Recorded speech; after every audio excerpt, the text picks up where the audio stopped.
أعوذ بالله من الشيطان الرجيم بسم الله الرحمن الرحيم ولقد يسرنا القرآن للذكر فهل من مدكر শব্দে শব্দে কোরআন বুঝি ধারাবাহিক আয়োজনে আপনাদের সকলকে আন্তরিক শুভেচ্ছা জানাচ্ছি। আমি মোহাম্মদ মোশাররফ হোসেন। আজ আমি সূরা লাহাবের প্রতিটি শব্দের অর্থ এবং এতে ব্যবহৃত গ্রামার সম্পর্কে আলোচনা করব ইনশাআল্লাহ। সূরা লাহাব এটা আগে আমি বোর্ডে লিখে রেখেছি, দেখুন, লক্ষ্য করুন। সূরা লাহাব এই সূরাটি সূরা মাসাদ হিসেবেও পরিচিত, আরব কান্ট্রিতে এটা সূরা মাসাদ হিসেবে পরিচিত। শেষ আয়াতে মাসাদ শব্দটি রয়েছে, সেখান থেকে এই নামকরণ করা হয়েছে, আবার লাহাব নামেও পরিচিত। প্রথম আয়াতটি হচ্ছে তাব্বাত ইয়াদা আবি লাহাবি ওয়া তাব্ব। প্রথম আয়াতে প্রথম শব্দটি হচ্ছে তাব্বাত। এই তাব্বাত তাব্বাত শব্দটি এটা একটা ফেল বা ভার্ব। এটার মূল রূপ হচ্ছে তাব্বা। তাব্বা মানে ধ্বংস হওয়া। এখানে এর সাথে অতিরিক্ত লম্বা সাকিন যুক্ত তা যুক্ত আছে। এর মানে হচ্ছে যখন কোনো সাবজেক্ট স্ত্রীবাচক হয়, আরবি বাক্যের সাবজেক্ট যদি মুয়ান্নাস বা স্ত্রীবাচক হয়, তাহলে অতীতকালের রূপের সাথে একটা অতিরিক্ত লম্বা সাকিন যুক্ত তা যোগ করতে হয়।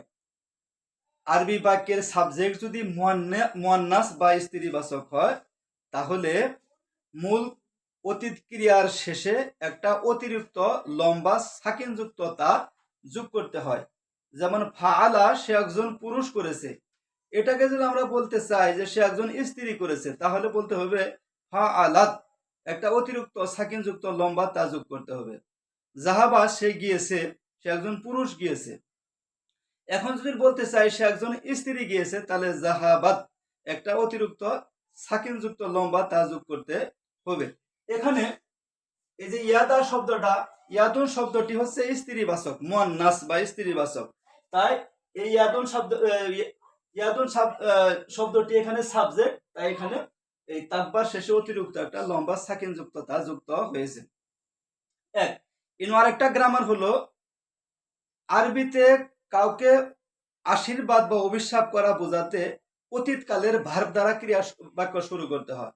আরবিতে যদি কাউকে অভিশাপ দেওয়া হয় বা কাউকে দোয়া করা হয়, তাহলে অতীতকালের ভার্ব দ্বারা সেন্টেন্স শুরু করতে হয়। যেমন আমরা বলি বারাকাল্লাহু, বারাকাল্লাহু আমরা বলি আল্লাহ তোমার মঙ্গল করুক। যে বারাকা, বারাকা শব্দের অর্থ হচ্ছে সে মঙ্গল করেছে। বারাকা শব্দের অর্থ হচ্ছে সে মঙ্গল করেছে। এটা মাদি বা পাস্ট টেন্সে আছে, অতীতকালে আছে, কিন্তু এখানে দোয়া করার কারণে এখানে এই অতীতকালের রূপ দ্বারা সেন্টেন্স শুরু হয়েছে, বারাকাল্লাহু, আল্লাহ তোমার মঙ্গল করুক। আবার আমরা বলি হাফিজাহুল্লাহু, আল্লাহ তাকে রক্ষা করুন। এই যে এখানেও আশীর্বাদ করা হয়েছে, দোয়া করা হয়েছে। তাই এখানে যে হাফিজা, হাফিজা মানে সে সংরক্ষণ করেছে, সে রক্ষা করেছে, কিন্তু এখানে দোয়া করার কারণে এখানে আরবির এই মাদি দ্বারা মানে অতীত কাল দ্বারা সেন্টেন্স শুরু হলো।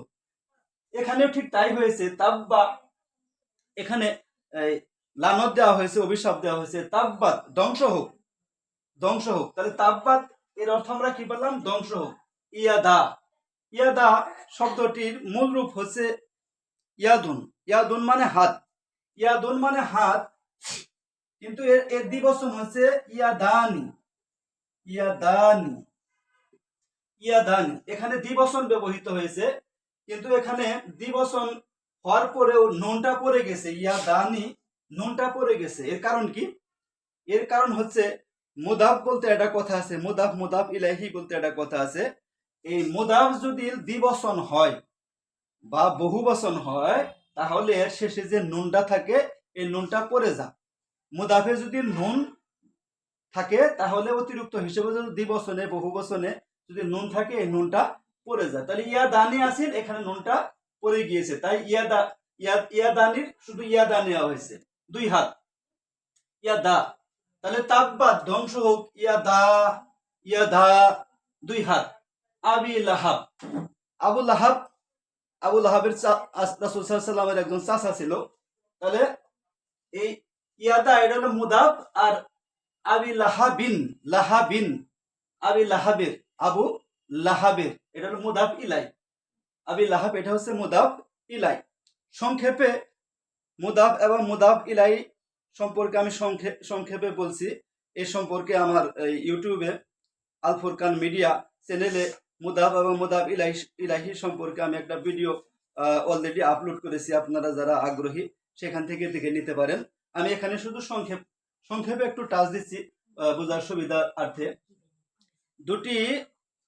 দুটি ইসিম বা নাউন যখন পাশাপাশি বসে একটার শেষে র বা এর যুক্ত থাকে, একটির শেষে র বা এর যুক্ত থাকে, আরেকটা শব্দর শেষে র বা এর যুক্ত থাকে না, র বা এর মুক্ত থাকে। এক্ষেত্রে যে শব্দটির সাথে র বা অন্তস্থ র বা এর যুক্ত থাকে সে শব্দটিকে বলা হয় মুদাফ ইলাই। আর যে শব্দটির শেষে র বা এর যুক্ত থাকে না, র বা এর মুক্ত থাকে, সে শব্দটিকে বলা হয় মুদাফ। যেমন আমরা বলি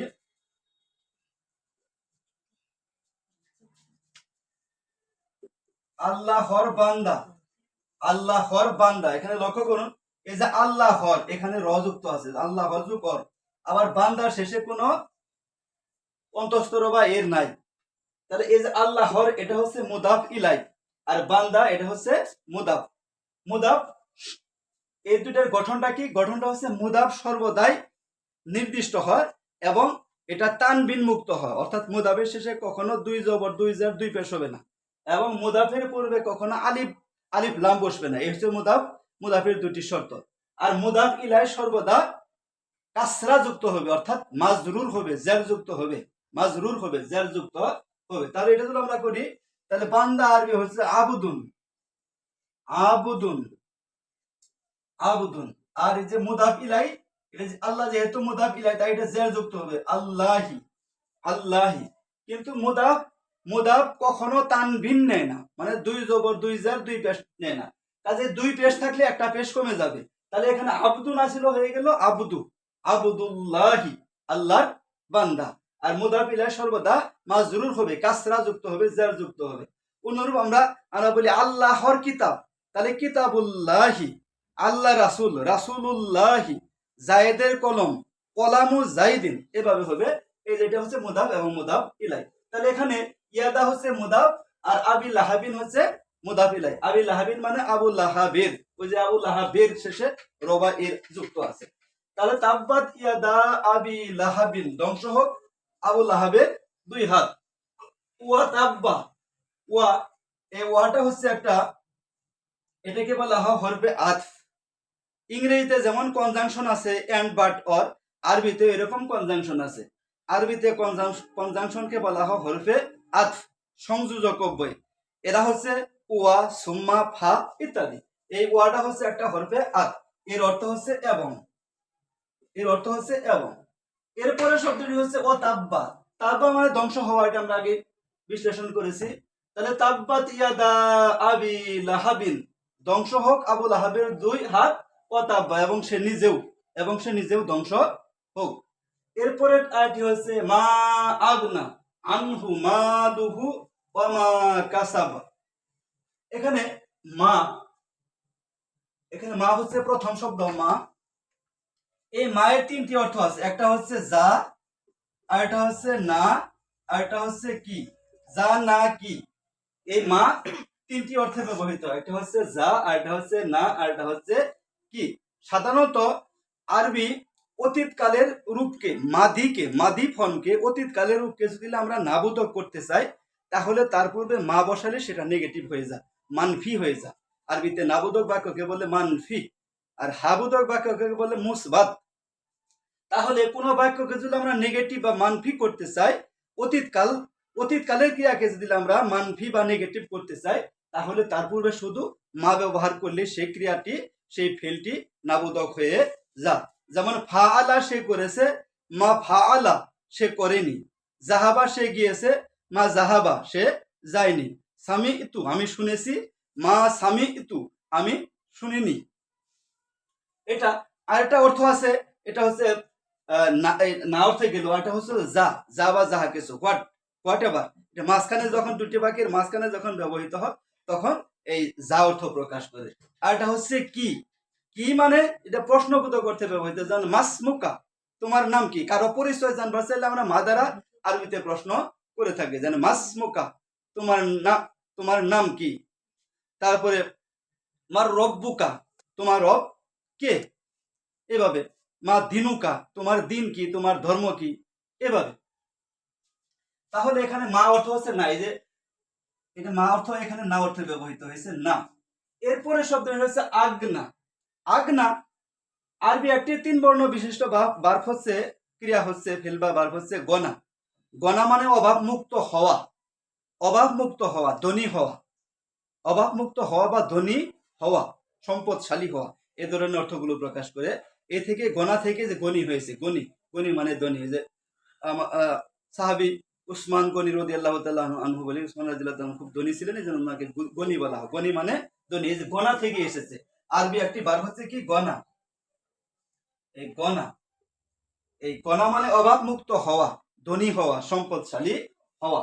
এর পূর্বে একটা অতিরিক্ত আলিফ যুক্ত করে আরেকটা ফেল গঠন করা হয়েছে।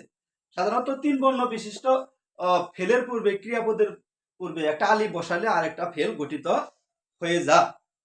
এটাকে বলা হয় বাবুল ইফআল। আরবিতে এটাকে বলা হয় বাবুল ইফআল। এটা কখন ব্যবহৃত হয়? কোনো কাজকে হওয়া থেকে করা বোঝা, হওয়া থেকে করা বোঝা বা করানো বোঝা, কাউকে দিয়ে কোনো কাজ করানো বোঝা। যেমন নাজালা নাজিল হওয়া, নাজালা নাজিল হওয়া। এখন এরপরে যদি আমরা আলিফ বসাই, আনজালা নাজিল করা, জহরা জহরা প্রকাশ হওয়া, আজহারা প্রকাশ করা, বাদা শুরু হওয়া, আবদা শুরু করা, এভাবে। এখানে এইভাবে ব্যবহৃত হয়েছে। তাহলে গনা মানে ধনী হওয়া, অভাবমুক্ত হওয়া। এর পূর্বে আলিফ ব্যবহার করে ধনী করা, অভাবমুক্ত করা, কাজে আসা, উপকারে আসা। তাহলে আগনা, মা আগনা, কাজে আসেনি, এখানে উপকারে আসা বা কাজে আসা অর্থে ব্যবহৃত হয়েছে। মা আগনা, উপকারে আসেনি, কাজে আসেনি। কি? আনহু। এখানে আনহু শব্দটা আমরা একটু বিশ্লেষণ করবো। আনহু, আনজুকহু, এখানে দুটি শব্দ আছে। আনজুকহু, আন এটা হচ্ছে একটা হরফে জার। হরফে জার কি? ইংরেজিতে যেমন প্রিপোজিশন আছে ইন, অন, এট, টু, আরবিতেও এরকম প্রিপোজিশন আছে। আরবিতে প্রিপোজিশনকে বলা হয় হরফে জার। এরকম 17টি হরফে জার আছে। তার মধ্যে একটি হচ্ছে আন। আন মানে হতে থেকে, সম্পর্কে, এ ধরনের অর্থগুলো ব্যবহৃত হয়। আন মানে হতে থেকে, সম্পর্কে। তাহলে আন, আনহু, আর হু মানে তার। হু মানে তার, এটা একটা দমির, আরবি দমির। হু মানে তার। তাহলে আনহু তার থেকে, আনহু তার থেকে। কিন্তু এখানে আনের কোনো অর্থ হবে না। কোরআনে অনেক ক্ষেত্রে হরফে জার ব্যবহৃত হয়েছে, কিন্তু তার কোনো অর্থ হয় না। এগুলো মানে ভাষার সৌন্দর্যের জন্য আরবরা ব্যবহার করে থাকে। তাহলে আনহু তার। মালুহু, মালুহু, এখানেও দুটি শব্দ আছে, এটা হলো মাল আর এটা হচ্ছে হু। মালুহু, মাল মানে সম্পদ, এটা আমরা জানি, বাংলাতেও আমরা এটা ব্যবহার করি, তার অনেক মাল আছে আমরা বলে থাকি। আচ্ছা, মাল মানে সম্পদ, হু মানে তার। তাহলে মালুহু তার সম্পদ। তাহলে মা আগনা আনহু মালুহু, তার সম্পদ কোনো কাজে আসেনি। এরপরে শব্দটি হচ্ছে ওয়ামা, ওয়া। এখানে ওয়া একটা, ওয়া মানে এবং, এটা আমরা আগে জেনেছি। ওয়া, আর এটা হচ্ছে মা। এই যে মা, এখানে মা মানে যা। এই যে মাঝখানে ব্যবহৃত হচ্ছে, দুই বাক্যের মাঝখানে যে মা, মা, এই মাঝখানে ব্যবহৃত হচ্ছে ওয়া এবং মা, যা। কাসাবা, কাসাবা, কাসাবা এর অর্থ হচ্ছে, কাসাবা মানে উপার্জন করা। এটা মাদি ফর্মে আছে, মানে কাসাবা, সে উপার্জন করেছে। অতীতকালের ভার্বগুলো সর্বদাই থার্ড পারসন সিঙ্গুলার নাম্বারে থাকে, অর্থাৎ ওয়াহেদ মুজাক্কার গায়েব এই রূপে থাকে। মানে সে এবং অতীতকাল এই অর্থে থাকে। তাহলে কাসাবা, সে উপার্জন করেছে। মা, যা, ওয়া এবং মা, যা, ওমা এবং যা, কাসাবা, সে উপার্জন করেছে। তাহলে যা সে উপার্জন করেছে। পুরো আয়াতের অর্থ কি দাঁড়ালো? মা আগনা আনহু মালুহু ওমা, মা আগনা আনহু মালুহু, তার সম্পদ তার কোনো কাজে আসেনি, তার জন্য কোনো উপকারে আসেনি। ওমা কাসাবা, এবং সে যা উপার্জন করেছে তাও তার কোনো উপকারে আসেনি। এরপরের আয়াতটি হচ্ছে সায়াসলা নারাং যাতা লাহাব। তাহলে এখানে সায়াসলা, এখানে সায়াসলা শব্দটা আমরা একটু বিশ্লেষণ করি। এখানে দুটি শব্দ আছে, এটা হলো সা আর এটা হচ্ছে ইয়াসলা। ইয়াসলা, ইয়াসলা। প্রথমে সা শব্দটা সম্পর্কে বলি। আরবিতে সা শব্দটা দুটি অর্থে ব্যবহৃত হয়। একটা হচ্ছে শীঘ্রই, একটা হচ্ছে শীঘ্রই, আর এটা হচ্ছে কোনো ভবিষ্যৎকালকে ডেফিনিট করার জন্য, নির্দিষ্ট করার জন্য, ফিক্সড করে দেওয়ার জন্য। যেমন ইয়াফ আলু, সে করে বা করবে, এখানে বর্তমান কালও আছে, ভবিষ্যৎ কালও আছে, কিন্তু এটাকে যদি আমরা ডেফিনিট করে দেই যে শুধু ভবিষ্যৎকাল, সে করবে, তাহলে তার পূর্বে একটা সা ব্যবহৃত হয়। সা ইয়াফ আলু, সে করবে, এখানে সে করে বা করবে বলা যাবে না। সা ইয়াফ আলু, সে করবে। সা ইয়াজহাবু, সে যাবে, এইভাবে। তাহলে ভবিষ্যৎকালকে যদি আমরা ডেফিনিট করতে চাই, নির্দিষ্ট করতে চাই, তাহলে তার পূর্বে সা ব্যবহৃত হয়। আর একটা অর্থ হচ্ছে শীঘ্রই। শীঘ্রই এই অর্থে ব্যবহৃত, এখানে শীঘ্রই অর্থে ব্যবহৃত হয়েছে। এখানে আমরা শীঘ্রই অর্থে ব্যবহৃত সেটাই লিখবো, শীঘ্রই। আচ্ছা, শীঘ্রই, সা মানে শীঘ্রই। ইয়াসলা, ইয়াসলা এটা হচ্ছে মুদারে, এর মাদি ফর্ম হচ্ছে সলিয়া। সলিয়া মানে জলা, প্রবেশ করা। সলিয়া,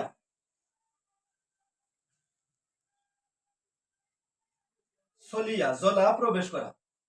সলিয়া শব্দের দুটি অর্থ, একটা হলো জলা আর একটা হলো প্রবেশ করা। এর মুদারে হচ্ছে ইয়াসলা, সলিয়া ইয়াসলা। তাহলে সাইয়াসলা, শীঘ্রই সে প্রবেশ করবে। সাইয়াসলা, শীঘ্রই সে প্রবেশ করবে। এর অর্থ কি দাঁড়ালো? সাইয়াসলা, শীঘ্রই সে প্রবেশ করবে, প্রবেশ করবে, প্রবেশ, প্রবেশ করবে। সাইয়াসলা, শীঘ্রই সে প্রবেশ করবে।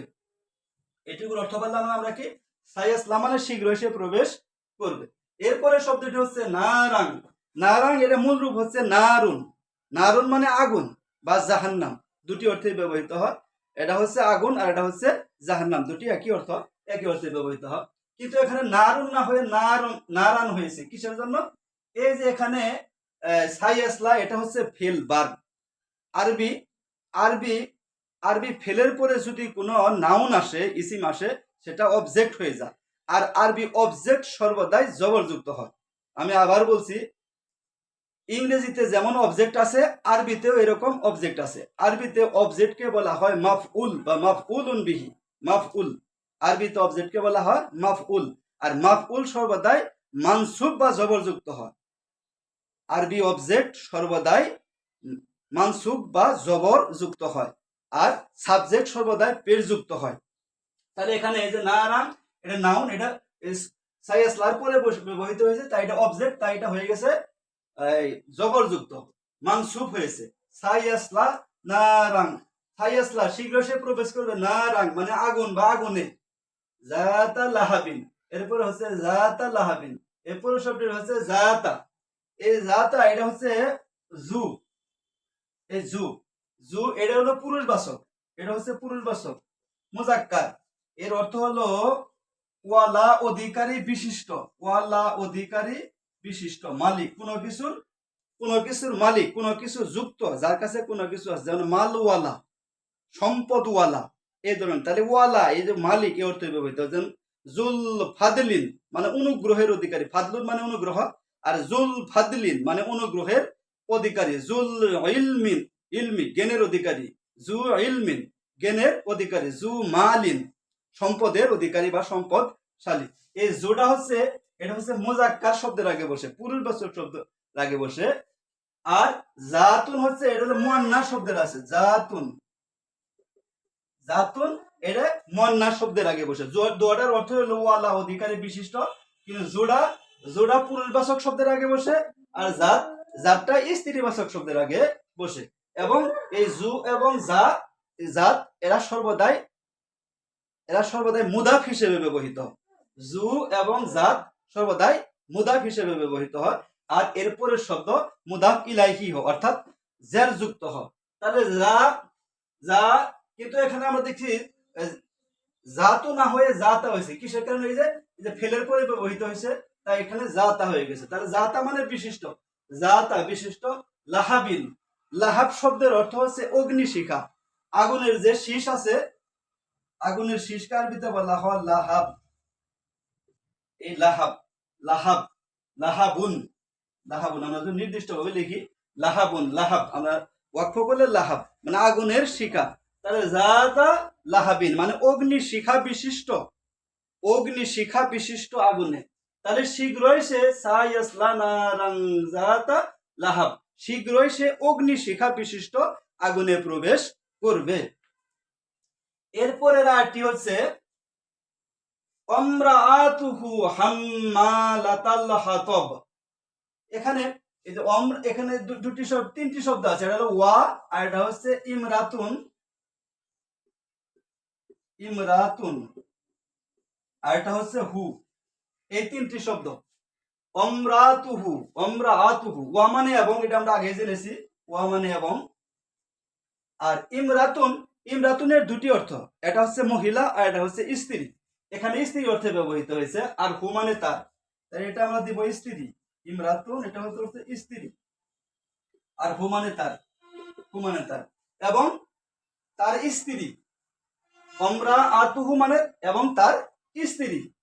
হাম্মালাতাল হাতাবি, হাম্মা, হাম্মালা এই শব্দটা আমরা একটু বিশ্লেষণ করবো। হাম্মালা কই থেকে আসলো, হাম্মালা কিভাবে আসলো, এটা আমরা একটু জানবো। আরবি একটি ফেল বা ভার্ব হচ্ছে হামালা।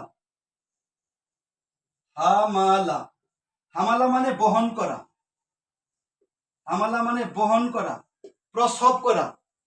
হামালা মানে বহন করা বা প্রসব করা। এখানে বহন করা অর্থে ব্যবহৃত হয়েছে, বহন করা থেকে আমরা নিতে পারি। এই হামালার একটা ফাইল হচ্ছে হামিলুন, হামিলুন, হামিলুন মানে বহনকারী, বহনকারী। এই হামিলুন মানে বহনকারী বা গর্ভধারিণী, গর্ভধারিণী। তাহলে কিন্তু এখানে আমরা দেখছি হামিলুন না হয়ে হাম্মা, হাম্মালা, হাম্মাল্লা হয়েছে। এর কারণ হচ্ছে আধিক্য বোঝাতে, কোনো কিছু যদি আধিক্য অধিকতা বোঝানো হয় তখন আরবি একটি প্যাটার্ন হচ্ছে এই মাঝখানে, মাঝখানে এই হরফটা দীপ্ত হয়ে যায়। ফা আলুন, ফা আলুন এই প্যাটার্নটা, ফা আলুন এই প্যাটার্নটা। তাহলে হামিলুন বহনকারী আর হাম্মালুন অধিক পরিমাণে বহনকারী। হাম্মা, হাম্মালুন, হাম্মালুন অধিক পরিমাণে বহনকারী। তাহলে হামিলুন সাধারণভাবে কোনো কিছু বহনকারী আর হাম্মালুন অধিক পরিমাণে বহনকারী। এখানে আমরা দেখতে পাচ্ছি হাম্মালুন না হয়ে হাম্মালাতুন আছে। এর কারণ হচ্ছে হাম্মালুন এটা হচ্ছে মুজাক্কার আর হাম্মালাতুন এটা হচ্ছে মুয়ান্নাস। সাধারণত মুজাক্কার শব্দের শেষে একটা গুলতা অতিরিক্ত যোগ করলে সেটা মুয়ান্নাস হয়ে যায়। যেমন মুআল্লিমুন শিক্ষক, মুআল্লিমাতুন শিক্ষিকা, মুআল্লিমুন শিক্ষক, মুআল্লিমাতুন শিক্ষিকা। মুসলিমুন একজন পুরুষ মুসলিম, মুসলিমাতুন একজন মহিলা মুসলিম। এভাবে হাম্মালুন মানে বহনকারী এটা পুরুষ, আর যদি এটাকে স্ত্রীবাচক করতে চাই তাহলে হাম্মালাতুন বহনকারিনী। যেহেতু এখানে আবু লাহাবের স্ত্রী সম্পর্কে বলা হইতেছে তাই এখানে হাম্মালাতুন করা হয়েছে, অর্থাৎ বহনকারিনী। তাহলে হাম্মালাতুনের অর্থ আমরা কি পেলাম? বহনকারিনী, অধিক পরিমাণে বহনকারিনী। এরপরে শব্দটি হচ্ছে আল হাতব, আল, আল হাতবি, আল হাতবি, আল হাতাবি। এখানে মূলটা হচ্ছে হাতবা। এই শব্দটা আমরা বিশ্লেষণ করব। আল হাতবি শব্দটি হচ্ছে আরবি একটি ভার্ব হচ্ছে হাতবা। হাতবা মানে কুৎসারটনা করা, দুর্নাম করা। এর আরেকটা অর্থ হচ্ছে জ্বালানি কাঠ সংগ্রহ করা। হাতবার আরেকটা অর্থ হচ্ছে জ্বালানি কাঠ সংগ্রহ করা। আর এই হাতবার একটি নাউন বা ইসিম হচ্ছে হাতবুন, হাতবুন, হাতবুন মানে জ্বালানি কাঠ, লাকড়ি, জ্বালানি কাঠ, লাকড়ি জ্বালানি, ইন্ধন, এই ধরনের অর্থগুলো। তাহলে হাতবুন। কিন্তু এখানে আমরা দেখতে পাচ্ছি এর আগে আলিফ লাম ব্যবহৃত হয়েছে। এর কারণ কি? আরবিতে কোনো শব্দকে যদি মারেফা বা নির্দিষ্ট করা হয় তাহলে তার পূর্বে আলিফ লাম ব্যবহার করতে হয়। যেমন ওলাদুন একজন ছেলে। এখন যদি এটাকে আমরা মারিফা করতে চাই, নির্দিষ্ট করতে চাই, ডেফিনিট আর্টিকেল আর্টিকেল করতে চাই তাহলে এর পূর্বে আলিফ লাম ব্যবহার করতে হবে। আল ওলাদু ছেলেটি, আর আলিফ লাম ব্যবহৃত হলে ওই ইসিমের শেষে যে দুই জবর থাকে দুই জবরটা একটা জবর হয়ে যাবে। তাহলে ওলাদুনের শেষে দুই পেশ আছে, এখন আল ওলাদু এক পেশ হয়ে যাবে। তেমনি বিন্তুন একজন মেয়ে, আল বিন্তু মেয়েটি, কিতাবুন একটি বই, আল কিতাবু বইটি, মানে মারেফা হয়ে গেল, নির্দিষ্ট হয়ে গেল, ডেফিনিট আর্টিকেল হয়ে গেল। এই যে আল হাত বু হইতো, আল হাতবু নির্দিষ্ট করা হয়েছে, কিন্তু এখানে এটা মুদাফ ইলাই, এখানে এটা মুদাফ ইলাইহি হওয়ার কারণে জের হয়েছে। তাহলে তাহলে হাতবুন শব্দের অর্থ হলো জ্বালানি কাঠ। তাহলে এটুকুর অর্থ কি দাঁড়ালো? অমরাতুহু এবং তার স্ত্রী, হাম্মালাতুল হাতবি জ্বালানি কাঠ বহনকারিনী। তাহলে অধিক পরিমাণে জ্বালানি কাঠ বহনকারিনী তার স্ত্রীও, মানে তার স্ত্রীও জাহান্নামে প্রবেশ করবে। এরপরের আয়টি হচ্ছে ফিজিদিহা হাবেলুম মিন মাসাদ। প্রথম শব্দটি হচ্ছে ফি, ফি অর্থ হচ্ছে মধ্যে, ফি মানে মধ্যে, এটা একটা হরফে জার। আমি আগেই বলেছি আরবিতে 17টি হরফে জার আছে, এর মধ্যে ফি আর একটা হরফে জার, এর অর্থ হচ্ছে মধ্যে। ইংরেজিতে যেমন আমরা ইন ব্যবহার করি, আরবিতে ব্যবহার করা হয় ফি, ফি মধ্যে। এরপরের শব্দটি হচ্ছে জিদ, জিদুন, জিদুন আমরা নির্দিষ্ট করে লিখলাম জিদুন। জিদুন শব্দের অর্থ হচ্ছে গলা বা গার, গলা বা গার, গলা লিখলাম আমরা, জিদুন মানে গলা। কিন্তু এখানে আমরা দেখতে পাচ্ছি জিদুন না হয়ে জিদি হয়েছে, এর কারণ কি? এই যে এর পূর্বে ফি আছে, হরফে জার আছে, হরফে জার যে শব্দের পূর্বে বসে সেই শব্দের শেষে জের প্রদান করে, হরফে জার যে শব্দের পূর্বে বসে সেই শব্দের শেষে কি দেয়? জের প্রদান করে। এটা হচ্ছে হরফে জারের একটা বৈশিষ্ট্য। তাহলে তাহলে যে ফিজি, ফিজি, ফি জিদি, ফি জিদি মানে তার গলায়, তার গলায়, তার গলার মধ্যে, হামানে তার, হামানে তার, এই যে হামানে তার এটা হচ্ছে দুমির, এই যে হামানে তার এটা হচ্ছে স্ত্রীবাচকের ক্ষেত্রে, এটা স্ত্রী ফিমেল বুঝাতে স্ত্রীবাচকের ক্ষেত্রে, আর হুমানে তার, হুমানে তার এটা মেলের ক্ষেত্রে, মেলের ক্ষেত্রে ম্যাসকুলিন জেন্ডার হলে, মানে মুয়ান্নাস এই মুজাক্কার হলে, তাহলে মুজাক্কার বা পুরুষবাচক হলে হু, আর মুয়ান্নাস বা স্ত্রীবাচক হলে হা, হা ব্যবহৃত হা। আচ্ছা, তাহলে ফিজিদিহা তার গলার মধ্যে বা তার গলার মধ্যে থাকবে, এখানে একটা ক্রিয়া উজ্জ আছে আরবিতে। তাহলে ফিজিদিহা তার গলায় থাকবে, তার গলায় থাকবে, কি থাকবে? হাবুলুন, এই যে হাবলুন, হাবলুন শব্দের অর্থ হলো রশি, হাবলুন মানে রশি। ওয়াতাসিমু বিহাবলিল্লাহ, আমরা যে কোরআনে পড়ি ওয়াতাসিমু বিহাবলিল্লাহ, তোমরা আল্লাহর রশিকে আঁকড়ে ধরো, ওয়াতাসিমু বিহাবলিল্লাহি জামিয়া, তোমরা সকলে মিলে আল্লাহর রশিকে আঁকড়ে ধরো। তাহলে রশি, হাবলুন মানে রশি। এরপরে শব্দটি হচ্ছে মিন, এরপরে শব্দটি হচ্ছে মিন, এটা আর একটা হরফে জার, এর অর্থ হলো হতে থেকে, এর অর্থ হলো হতে বা থেকে। আমরা ইংরেজিতে যেমন ফ্রম ব্যবহার করি, আরবিতে হতে থেকে জন্য মিন ব্যবহৃত হয়। এরপরে শব্দটি হচ্ছে মাসাদিন, মাসাদ, মাসাদ শব্দের অর্থ হচ্ছে খেজুর গাছের আঁশ, খেজুর গাছের যে আঁশ একে বলা হয় আরবিতে মাসাদ। তাহলে পুরো আয়াতের অর্থ কি দাঁড়ালো? ফিজিদিহা তার গলায় থাকবে, হাবলুম মিন মাসাদ খেজুর গাছের আঁশের রশি, তার গলায় থাকবে খেজুর গাছের আঁশের রশি। এখন পুরো সূরাটাকে আমি আরেকবার অনুবাদ করে দিচ্ছি। তাব্বাত ইয়াদা আবি লাহাবিউ, ধ্বংস হোক আবু লাহাবের দুই হাত, ওয়া তাব্বা এবং সে নিজেও ধ্বংস হোক, মা আগনা আনহু মালুহু তার সম্পদ তার কোনো কাজে আসেনি, ওয়া মা কাসাবা এবং সে যা উপার্জন করেছে তাও কোনো কাজে আসেনি, সায়াসলা নারান যাতাল লাহাব শীঘ্রই সে শিখা বিশিষ্ট আগুনে প্রবেশ করবে, আমরাতুহু হাম্মালাতাল হাতাব এবং অধিক পরিমাণে জ্বালানি কাঠ বহনকারিনী তার স্ত্রীও প্রবেশ করবে, ফিজিদিহা হাবলুম মিন মাসাদ এবং তার গলায় থাকবে, মানে আবু লাহাবের স্ত্রী তার গলায় থাকবে খেজুর গাছের আঁশের রশি।